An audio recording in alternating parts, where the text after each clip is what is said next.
Apocalipse capítulo 13, versos 1 ao 10, vamos lá. Vi emergir do mar uma besta que tinha 10 chifres e 7 cabeças, e sobre os chifres 10 diademas, e sobre as cabeças nomes de blasfêmia. A besta que vi era semelhante a leopardo, com pés como de urso e boca de leão. E deu-lhe o dragão o seu poder, o seu trono e grande autoridade. Então vi uma de suas cabeças como golpeada de morte, mas essa ferida mortal foi curada, e toda a terra se maravilhou seguindo a besta. Adoraram o dragão porque deu a sua autoridade à besta. Também adoraram a besta dizendo: quem é semelhante à besta? Quem pode pelejar contra ela? Foi-lhe dada uma boca que proferia arrogâncias e blasfêmias e autoridade para agir 42 meses. Abriu a boca em blasfêmias contra Deus para lhe difamar o nome e difamar o tabernáculo, a saber, os que habitam no céu. Foi-lhe dado também que pelejasse contra os santos e os vencesse. Deu-se-lhe ainda autoridade sobre cada tribo, povo, língua e nação. E adorá-la-ão todos os que habitam sobre a terra, aqueles cujos nomes não foram escritos no livro da vida do Cordeiro, que foi morto desde a fundação do mundo. Se alguém tem ouvidos, ouça. Se alguém leva para cativeiro vai. Se alguém matar a espada, é necessário que seja morto a espada. Aqui está a perseverança e a fidelidade dos santos. Meus queridos irmãos, estamos no 4º ciclo do Apocalipse. Nós já desenrolamos aí, ao longo desse tempo, que se divide em 7 grandes blocos, ciclos de repetições. Então o Apocalipse agora está se repetindo a história do povo de Deus com Cristo, né? Desde a primeira vinda de Cristo até a sua segunda vinda e a consumação de todas as coisas. 7 vezes se repetem. Não vai haver 6 descrições, não haverão, aliás, 6 fins do mundo. Um só, tá bom? E quando o Apocalipse avança, vai entrando em vários detalhes. Ele vai avançando e mostrando por símbolos alguns detalhes que ele não mostrou no ciclo passado. Bom? Então nós já passamos por selos, por trombetas, pelos 7 castiçais, que é as 7 igrejas. Também agora estamos entrando, já estamos, mais da metade aqui desse ciclo, tá certo? 13 finaliza no 14, tá bom? Esse ciclo finaliza no 14. Mas ele vai mostrar aqui com detalhes, riqueza de detalhes. Tudo o que está aqui já foi escrito em outros livros da Bíblia. Está espalhado lá. Bom, queridos irmãos, a besta que emergiu do mar é uma continuação, pode ver, bem nítida do capítulo anterior. Então, está continuando aqui. O dragão se pôs na areia entre o mar e a terra, de onde surgirão essas 2 bestas, ou esses 2 grandes animais. São símbolos, tá bom? Então esses animais não existem. Pode ficar tranquilo que não vai surgir nenhum Godzilla lá do fundo do mar e nenhum King Kong da terra. O 13, ele vai estar mostrando esse grande animal aí. Então, esse grande animal que tem essas características todas aqui, leopardo, urso, leão, como João olha para o animal e dá aparências a esse animal. Se eu visse esse animal, eu ia dizer que era parecido com outra coisa. E João, pelos elementos que ele conhecia, ele comparou. Isso aqui parece com um leopardo, essa pata dele parece um urso, isso aqui parece com... Enfim, o nosso irmão João descreve de acordo com a sua capacidade intelectual de sua época, logicamente. E esse animal aqui feroz, grande, enorme, saindo das profundezas do mar, é basicamente o sistema político mundial sendo... Quem é que elege os políticos? O povo. Exatamente. O mar é o povo. Vai dizer lá em Apocalipse 18 que o mar é o próprio povo, tá bom? A gente vai adiantando aqui um pouco. Então, esses animais aqui representados já foram sonhados por Daniel. Lembra lá que Daniel, lá no final, o anjo diz para ele: sela, Daniel, porque essas coisas que tu vistes vão acontecer, mas são para muitos dias para frente ainda. Então, sela, fecha aí, não vai ser mais nada revelado para você. Mas nos mostrado em Daniel capítulo 7, tá bom? 4 grandes animais, versos 2 a 8. Falou Daniel e disse: eu estava olhando durante a minha visão da noite, e eis que 4 ventos do céu agitavam o mar grande, o mar Mediterrâneo. 4 ventos, olha o 4 aí aparecendo. Então 4 novamente animais grandes, o verso 3, Daniel 7, 3. 4 grandes animais diferentes, um dos outros, subiam do mar. Olha aí, 4 é o número da terra, poderes na terra, tá bom? O primeiro era como leão e tinha asas de águia. Enquanto eu olhava, foram-lhe arrancadas as asas. Foi levantado da terra e posto em 2 pés, como homem. E lhe foi dada mente de homem. Lhe foi dada. Sempre assim, Apocalipse de Daniel, né? Daniel é um profeta apocalíptico. E ele vai estar mostrando essa... Foi-lhe dado. A gente vai falar sobre isso. Continuei olhando e eis que o segundo animal, semelhante a um urso, o qual se levantou sobre um dos seus lados, na boca, entre os dentes, trazia 3 costelas, e lhe diziam: levanta-te, devora muita gente. Depois disso continuei olhando e eis que vi outro, semelhante a um leopardo, e tinha nas costas 4 asas de ave. Tinha também este animal 4 cabeças, e foi-lhe dado domínio. Por isso eu continuava olhando nas visões de noite, e eis aqui o 4º animal, terrível, espantoso e sobremodo forte, o qual tinha grandes dentes de ferro, e lhe devorava, e fazia em pedaços, e pisava os pés o que sobejava. Era diferente de todos os animais que apareceram antes dele, e tinha 10 chifres. Estando eu a observar, o verso 8 diz assim: estando eu a observar os chifres, eis que entre eles subiu outro pequeno, os chifres, né? Diante do qual 3 dos primeiros chifres foram arrancados, e eis que neste chifre havia olhos, como olhos de homem, e uma boca que falava com insolência. Nesse mesmo capítulo, irmãos, se a gente continuar a leitura, ele vai explicar, o anjo vai estar explicando a Daniel sobre quem são esses 4 animais. Então, o próprio texto bíblico vai dizer que esses grandes animais são 4 impérios: babilônico, o medo-persa, o grego e o romano. 4 impérios. A visão lá de Nabucodonosor, que Nabucodonosor fez as estátuas, lembra? A cabeça de ouro, império babilônico. Tronco e braços de prata. Era o império medo-persa. O quadril de bronze era o império grego.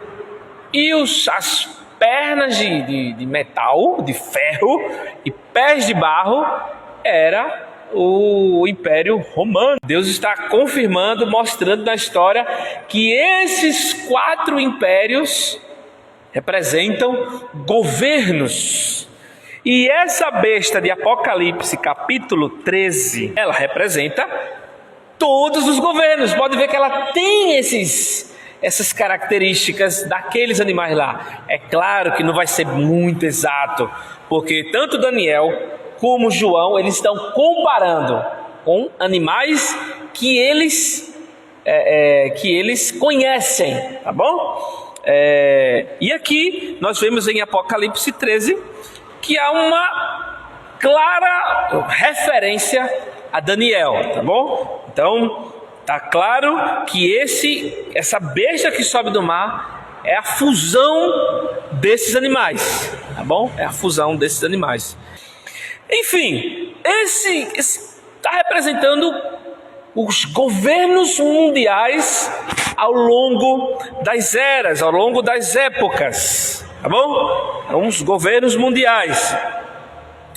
E tanto que ele fala no pequeno chifre, no verso 23 ao 26, isso lá em Daniel também, né? Ele fala lá que surge esse pequeno chifre por cima de 3, tal. Então esse pequeno chifre é basicamente o anticristo. Pela descrição do pequeno chifre, é também o anticristo. E em se falar do anticristo,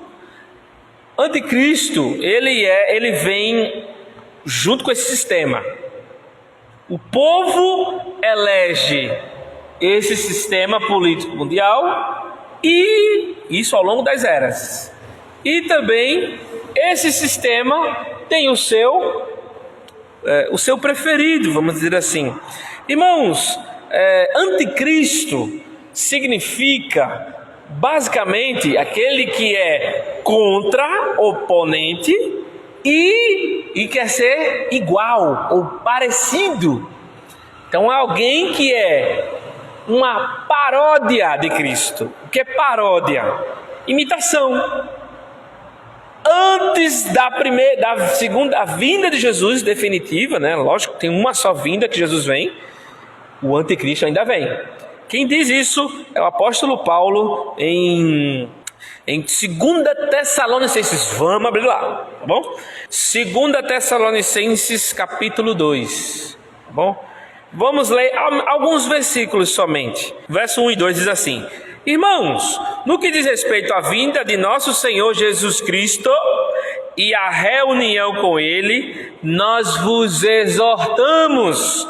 Olha o verso 2: a que não vos demovais na vossa mente com facilidade, nem vos perturbeis, quer por espírito, quer por palavra, quer por epístola, como se procedesse de nós, supondo que tenha chegado o dia do Senhor. Veja que turbulência os irmãos estavam vivendo. Ninguém de nenhum modo vos engane, verso 3.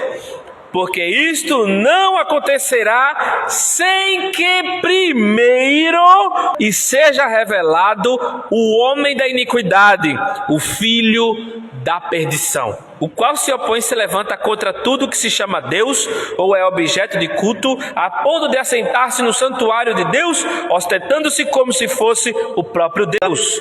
Não vos recordais de que ainda convosco eu costumava dizer-vos estas coisas? Vocês não estão lembrados? Não, e 6. E agora sabeis o que o detém, para que ele seja revelado somente em ocasião própria. Com efeito, o mistério da iniquidade já opera, e aguarda somente que seja afastado aquele que agora o detém. Então será de fato revelado o iníquo, a quem o Senhor Jesus matará com o sopro de sua boca, e o destruirá pela manifestação da sua vinda. Ora, o aparecimento do iníquo é segundo a eficácia de Satanás, com todo o poder e sinais e prodígios da mentira, e com todo o engano de injustiça aos que perecem, porque não acolheram o amor da verdade para serem salvos. É por este motivo, pois, que Deus lhes manda a operação do erro, para darem crédito à mentira, a fim de serem julgados todos quantos não deram crédito à verdade. Antes, pelo contrário, deleitaram-se com a injustiça. Veja como Deus está conduzindo a história de forma absoluta, soberana. Muita gente tem medo de ler Apocalipse fica olhando aquelas animais, aqueles massacres, aquelas mortes todas. Mas Deus está muito acima disso. E é a quem estamos servindo. E aqui aos Tessalonicenses, rapidamente, pano de fundo, eles estavam, vou trabalhar mais não. Para quê? Trabalhar para quê? Jesus está voltando mesmo. Eu já ouvi pessoas dizendo isso. Não só foi os Tessalonicenses. Jesus está voltando. Todo dia na igreja, né, o povo diz, Jesus está voltando. Sim, é para esperarmos Jesus, né? Mas cuidado com equívocos. Cuidado com esses equívocos aqui não.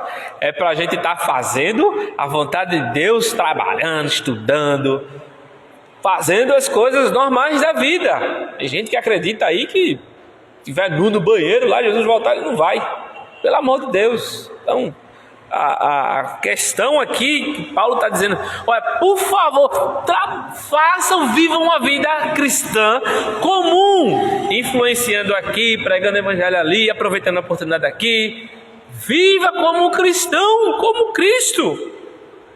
Jesus disse assim, meu pai trabalha e eu trabalho também.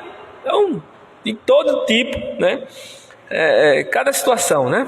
Então, Paulo precisou explicar novamente aos irmãos que, olha, vai vir ainda, dentro de todo esse problema todo de impérios, vai vir ainda um que vai governar o mundo inteiro. E vai vir, com punho de ferro para querer massacrar e zombar e se fazer o próprio Deus. Então, o próprio texto diz que ele vai vir com prodígios da mentira. Presta bem atenção no que o texto está dizendo, porque são falsos milagres.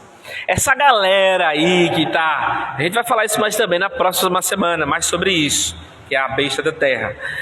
Essa galera que fica buscando aí veementemente, milagre, aqui tem milagre, ali tem milagre, vão ser os primeiros que vão ser enganados. Os primeiros da lista. Segundo é aquele que está na igreja, mas não aceita a doutrina. A doutrina é muito pesada, eu quero coisa boa. Aí vai pescar na doutrina dos falsos profetas. E aí, infelizmente, as pessoas só tendem a serem enganadas por causa de sua própria cobiça. Bom? Então, o anticristo, ele surge dentre esses impérios mundiais, ou seja, ao longo da história, aliás, surgiram figuras que não eram o anticristo escatológico. Muito cuidado para as pessoas não vierem com interpretações malucas. O anticristo está aí, é o Maitreya, já ouvi falar, né? É o Papa João Paulo II, é o Donald Trump, disseram até Bolsonaro, coitado, é o anticristo também, é Lula, é não sei quem, pelo amor de Deus, irmão, para aí. O anticristo escatológico, isso é uma figura mundial. Para com sua cabeça, ao longo da história, sempre houve pessoas que parecem, elas têm o mesmo vigor espiritual negativo, vamos dizer assim. Vamos dar um exemplo. Nero, que massacrou cristãos, 2.000 crentes lá, mais de 2.000 crentes pendurados lá, iluminando a Via Ápia, todos pegando fogo, nas arenas de Roma. Eram muitos massacres. E aí, tanto Nero como Antíoco Epifânio, que Daniel profetizou a respeito dele, e também usando essa figura de Antíoco para o anticristo escatológico.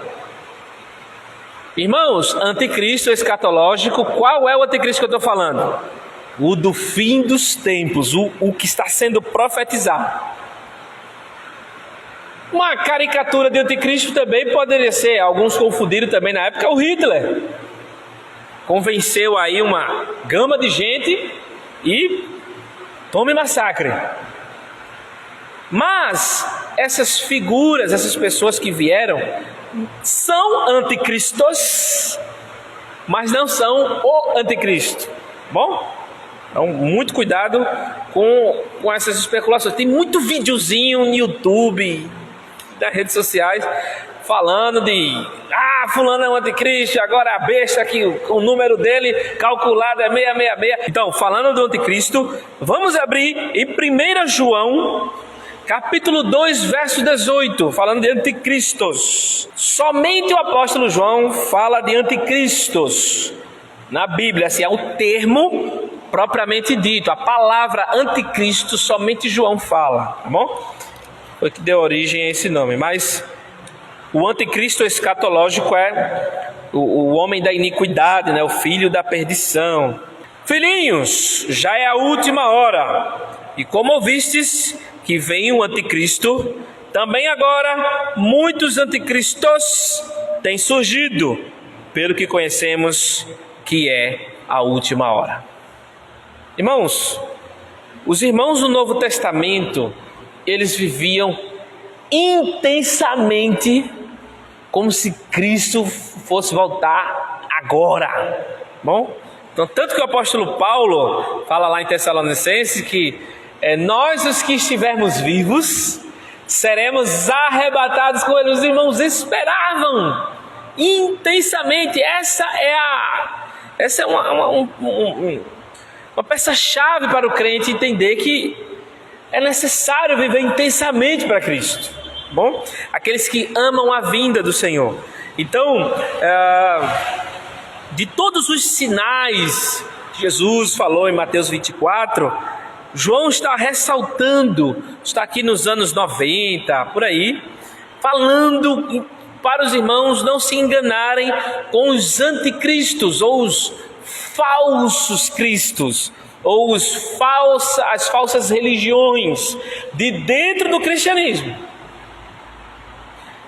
Não sabia João, coitado, que ainda iria surgir o catolicismo romano, imperial, iriam surgir seitas para todo lado ainda.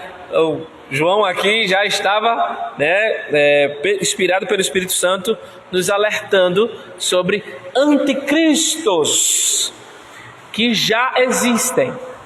Bom, ser anticristo, muitos já existem.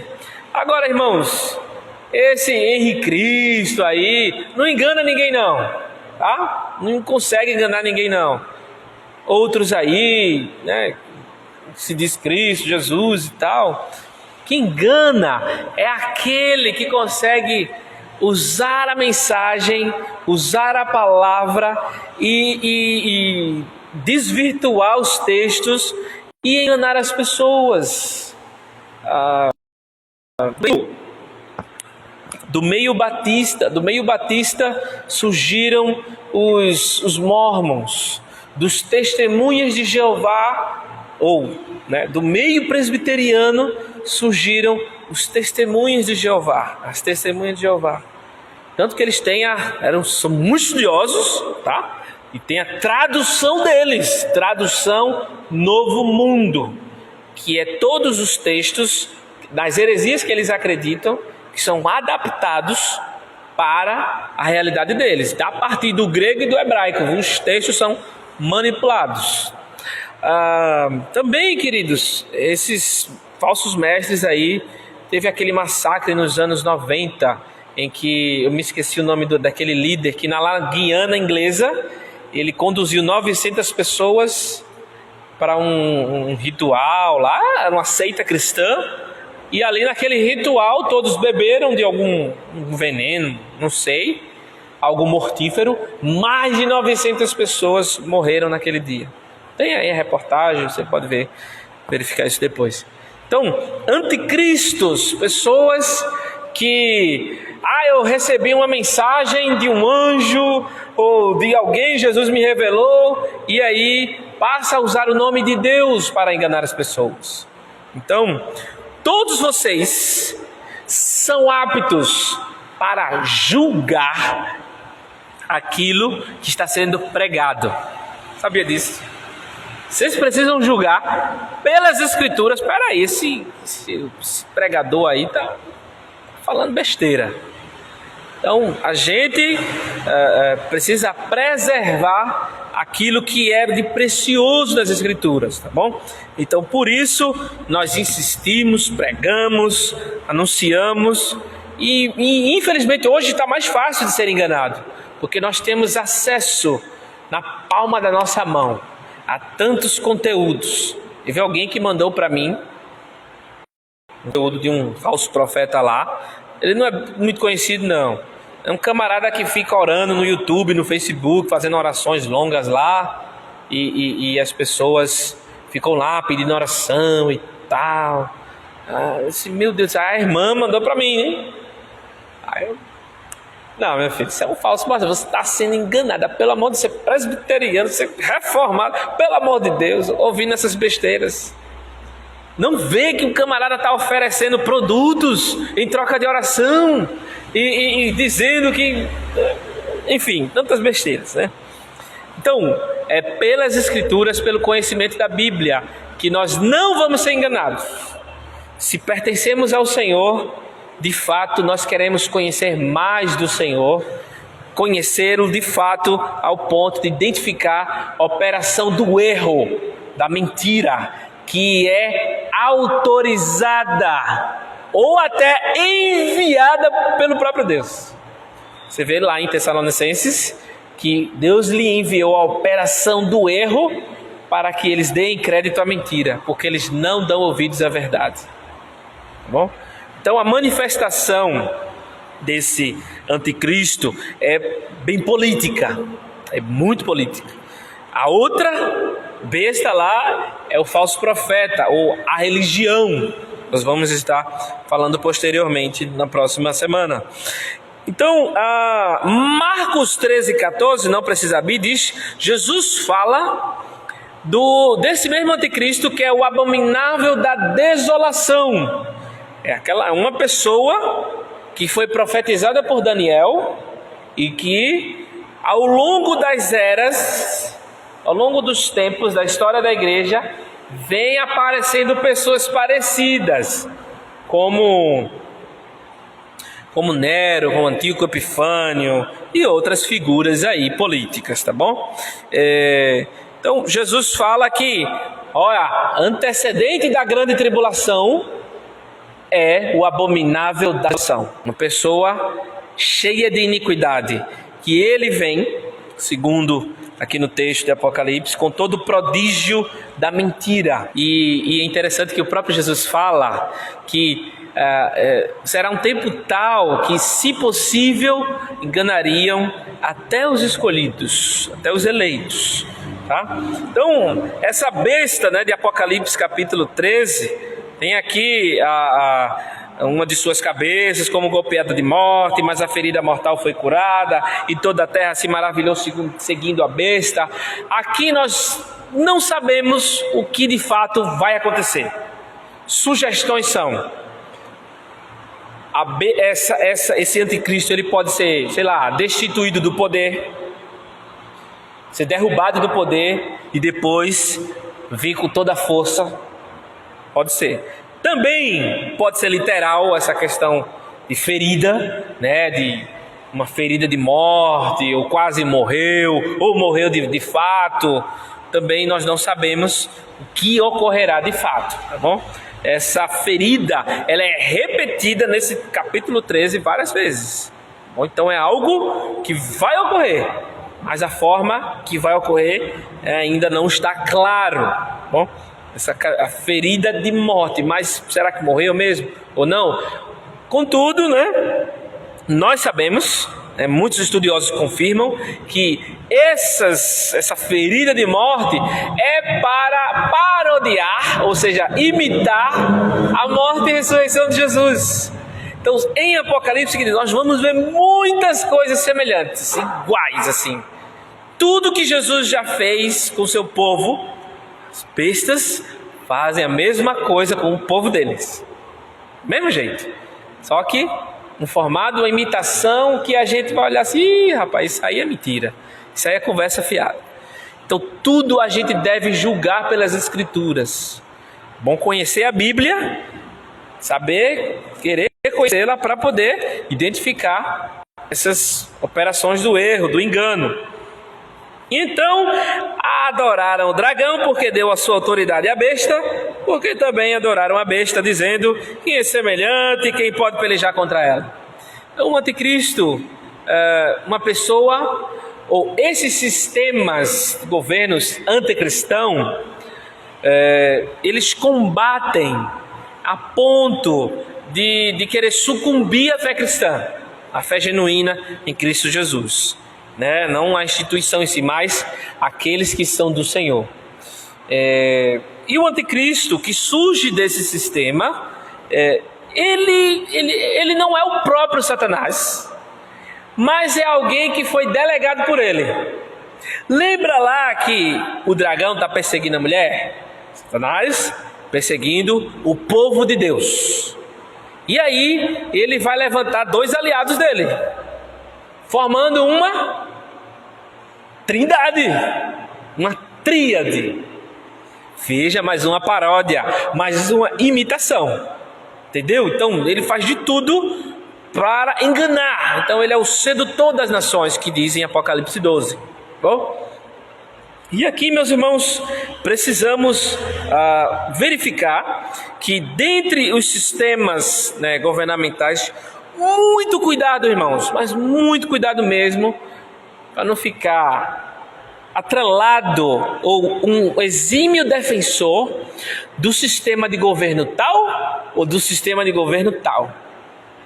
Porque aqui o texto não está falando de comunismo, não está falando de capitalismo, de conservadorismo, de socialismo. Não está falando disso. Está falando de todo o governo, todo o sistema jaz no maligno, está corrompido. Lembre-se de uma coisa: Deus, a autoridade, tá? Olha, tem que separar as coisas. A autoridade governamental foi instituída por Deus, tá? A organização que reflete o governo dele. Porém, Satanás, com seu sistema, com sua pecaminosidade, mentira, ele se infiltrou e corrompeu, é corrompido por causa do pecado do homem, tá? O pecado lá do Éden trouxe essa queda também. E aí, todo o sistema ele é fadado ao fracasso, espiritualmente falando. Então não adianta, irmãos, nós queremos um Estado evangélico. Se possível, os crentes queriam que um Estado evangélico e todos os crentes ocupassem as cadeiras todinhas lá de Brasília. Muito cuidado, porque o sistema, e nós vemos que quantos crentes são extremamente corrompidos, a maioria pastores e tal, o nome pastor está defasado por conta do quê? O envolvimento com o sistema, e o sistema engoliu eles. Simples assim. Simples assim. Aí vem uns que querem falar, o comunismo não presta, e tal, aí o outro, Bolsonaro, o governo conservador não presta. Irmãos, frise isso. O evangelho, ele não é nem de esquerda, nem de direita e nem de centrão. Que tem o centro também, Ele é o evangelho. Ponto. É muito mais sublime, muito mais superior. Se apegue ao evangelho, porque aí há segurança de que não há corrupção no evangelho. Bom? Então, muito cuidado com muito envolvimento e comprometimento espiritual com os sistemas, porque futuramente todos esses sistemas, essas briguinhas aí, serão um só. E quem vai massacrar quem? Os crentes. Então, muito cuidado quando você se coloca veementemente o defensor e tal. É claro, a gente não quer colocar corruptos no poder. Temos que ter responsabilidade, tá? Podemos discutir política, Mas o grande problema é que nós não discutimos política, nós discutimos políticos. É diferente. Próximo ano, agora que entra, vai ser briga, viu? Uma crentalhada nos grupos do WhatsApp, na igreja, fora. Vai ter muita briga. Vai ter muita família se separando. Por quê? Discute políticos. As pessoas se dividem por causa disso. Então, é tudo que Satanás quer. Tudo que ele quer. E a gente... Então, a maior burrice, propriamente dita, da igreja, ou do povo de Deus, propriamente dito, é querer se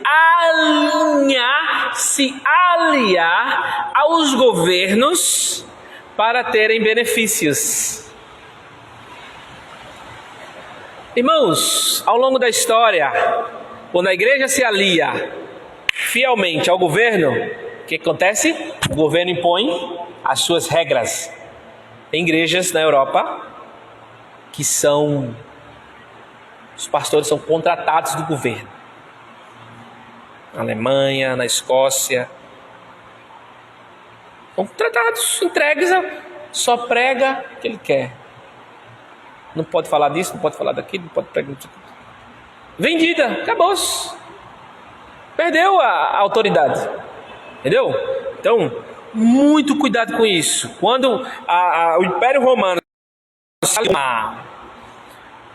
um cristianismo, Constantino lá no ano 323, diz ele que teve uma visão lá do Alfa, do Ômega, e ali Jesus deu a vitória a ele, e ali ele fez um símbolo e se misturou com o cristianismo. Aí formou a igreja católica, apostólica, romana e imperial.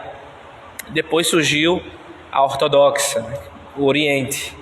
Enfim, a igreja de Deus se alinha, faz pacto e se ajusta aos governos, ela morre mesmo. Porque são desses governos no mundo inteiro que vai surgir essa figura, tá bom? Os governos sempre perseguiram o povo de Deus ao longo da história. Vá estudar a história da igreja, história das perseguições, das missões, a ver a dificuldade dos missionários, do povo de Deus, de se entrar e de se pregar o evangelho dentre os povos. Inúmeras. Nós só pensamos na janela 1040, mas infelizmente no mundo inteiro, governo nenhum quer. Lá no México, por exemplo, lá é católico, né? Tem um percentual também de protestantes, mas majoritariamente é católico, cristão. Mas lá é proibido qualquer missionário estrangeiro pregar o evangelho, fazer discípulos. Sabia disso? México, América Latina, perto dos Estados Unidos. E aí? Como é que fica? Né? Então, é a maior fraqueza do povo de Deus. É se alinhar ao governo. Então, não caiamos nessa tentação. Afaste-se o quanto antes, se apegue-se a Cristo. Então, olha o que o texto vai dizer no verso 5 do 13, Apocalipse 13. Foi-lhe dada uma boca que proferia arrogâncias e blasfêmias e autoridade para agir 42 meses. Irmãos, esses textos aqui, foi-lhe dado, se repete várias vezes, tá bom? Esse foi-lhe dado é porque há um soberano muito acima desse que quer ser um soberaninho. Não é nada. Tudo que eles fazem, tudo que os governos ou o próprio sistema faz, é com a autorização. Ele não faz nada, absolutamente nada, sem a permissão, sem a autorização de Deus. Tá bom? E o surgimento dele será quando Deus outorgar, permitir, que já foi decretado lá na eternidade. Então, até para blasfemar contra Deus, ele vai ter uma certa um certo período de tempo para isso, pouco tempo. Por que ele disse 42 meses? Mais uma vez, tanto lá em Daniel, capítulo 7, como aqui, como em todo o Apocalipse, vai se falar 1260 dias, 3 anos e meio, um tempo, 2 tempos e metade de um tempo, e 42 meses. Por que, queridos? O que acontece? Os últimos dias, a partir de que Jesus subiu aos céus, os últimos dias são representados em 7. 7 são perfeitos. Bom, então, até o surgimento, ou até a segunda vinda, até o surgimento do anticristo, são 42 meses, ou seja, esses 3 anos e meio que dura mais de 2000 anos, está mais durando, desde que Jesus subiu, aí ó, durando mais de 2000 anos. Então alguns querem traduzir isso aqui literalmente, mas é muito complicado, porque os números em Apocalipse são muito representativos, simbólicos. E 40 e 42 são números que representam uma transição. Lembra lá que o povo de Deus passou 40 anos no deserto, 42 meses, 42 paradas, com a época de transição, o quê? Entre Egito e Canaã. Transição também, 40 dias e 40 noites choveu na terra, lá em Noé. Foi um período de transição entre o mundo antigo e o mundo que nós vivemos. Dilúvio. Moisés passou 40 dias com Deus no monte, e foi o quê? A transição. O povo saiu do Egito e agora está recebendo a lei. Jesus, 40 dias do deserto. Transição, onde seu ministério oculto, não havia manifestado seu ministério, e agora ele se manifesta a partir dos 40 dias, sendo tentado. Transição entre a vida oculta e a vida pública. Então 40 tem muito essa tonalidade aí nas escrituras, tá bom? Então confirma que 42 meses representa todo esse tempo, até o surgimento do anticristo. E qual é a outra metade dessa semana completa de Deus? Desse período de 7 completo. É a partir do surgimento dele até a vinda de Cristo. Como assim o surgimento? Como assim? Jesus falou que esses dias de grande tribulação e tudo mais serão abreviados. Ninguém, sairia ileso dessa. Então, por causa dos eleitos, foram abreviados. O que é essa abreviação? Não é a Terra girar mais rápido e o dia durar 10 horas, 12 horas, não. É poucos dias em comparação à outra metade. A metade que nós estamos vivendo hoje é uma grande metade.